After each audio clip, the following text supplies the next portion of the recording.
So, you've decided to venture into the wonderful world of tabletop RPGs. For most, if not all, of tabletop RPGs, there are two types of players: the player characters and the game masters, or storytellers.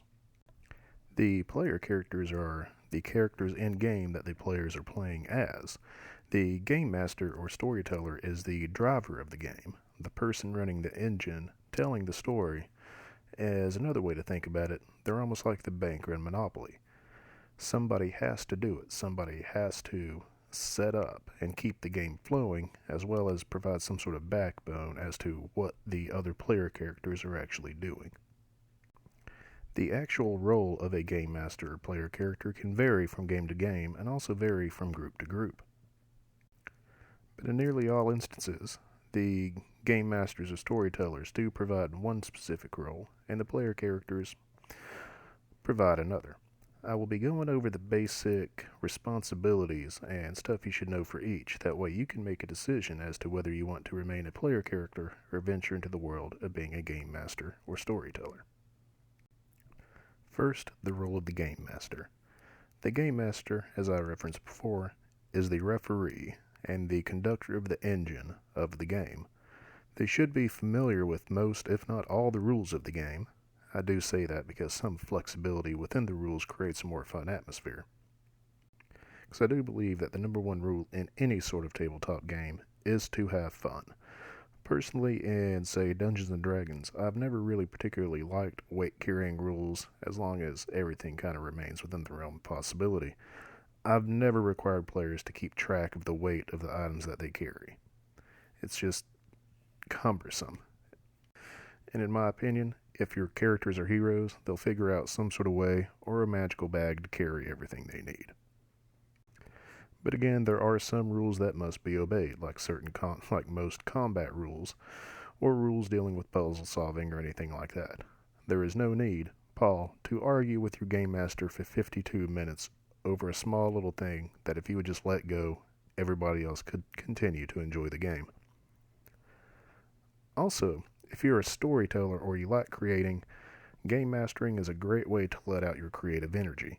Depending on the game that you're playing or the engine that you're running, you can create entire worlds, lore, villages, townspeople. You have full creative control of the world that your players get to come into.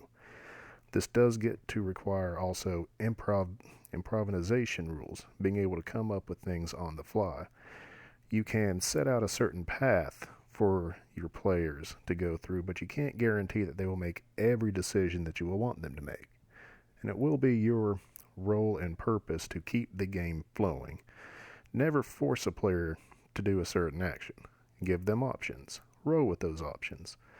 There's been more than one occasion where I've had to throw away multiple pages of story because my players did something that I didn't expect, and really, it made the game better. It kept me more active, thinking as we were playing the game a little bit more.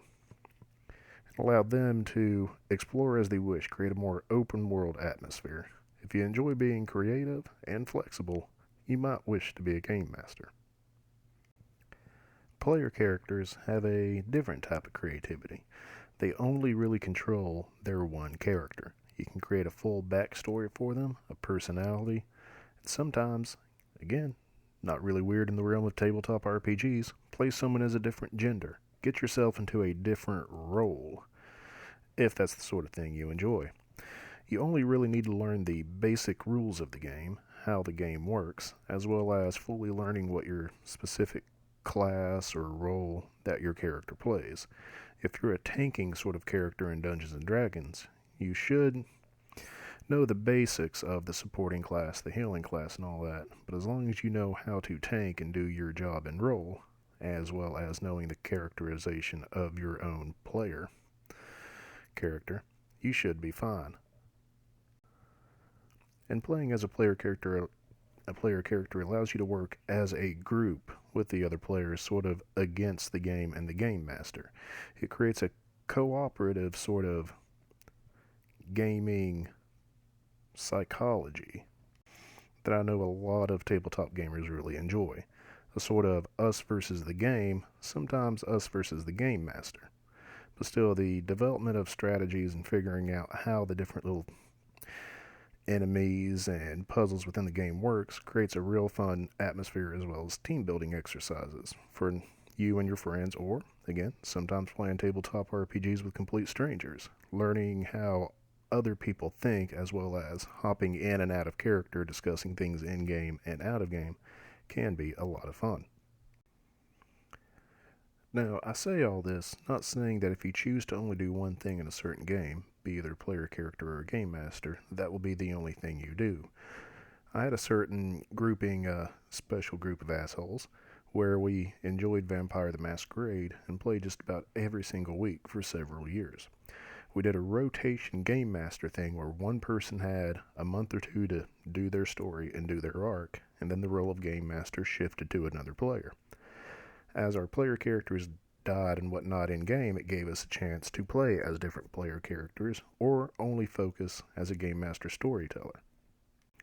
This not only allowed us to enjoy both sides of the game master screen, as I like to say, but it did make us better at doing both. We were able to see from both points how to how to tell a story, how to set up puzzles, as well as experiencing puzzles from other players to help give us ideas for more creative outlets within our gaming. For further upcoming information on tabletop RPGs or all other tabletop gaming, please go to www.theculturecache.com. While there, if you shop on Amazon, please click on any of the Amazon links to do your shopping. It costs you nothing extra, and it gives us a little bit of cash to wet our beak. Like what we do, please hit the donate button. Don't like what we do? Please feel free to hit the donate button.